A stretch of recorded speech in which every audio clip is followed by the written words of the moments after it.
ভাবো তো, এক সকালে ঘুম থেকে উঠে দেখলে ক্যালেন্ডার থেকে 11 দিন উধাও। বিশ্বাস হবে না, কিন্তু এ ঘটনা সত্যি। এটা কোনো গল্প নয়, এটা ইতিহাসের রহস্য।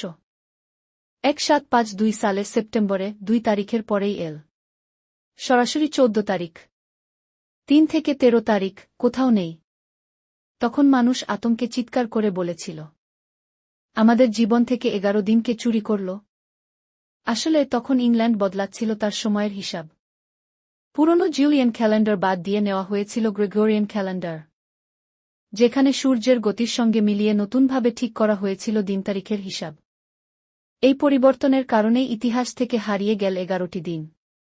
2 সেপ্টেম্বরের পরের দিন ছিল না 3 সেপ্টেম্বর, বরং 14 সেপ্টেম্বর। ভাবো তো, সময় যেন থেমে গিয়েছিল 11 দিনের জন্য। তুমি জানো আর কোন বছরে এমন ঘটনা ঘটেছিল? কমেন্টে লিখো, আমি জানি রহস্য।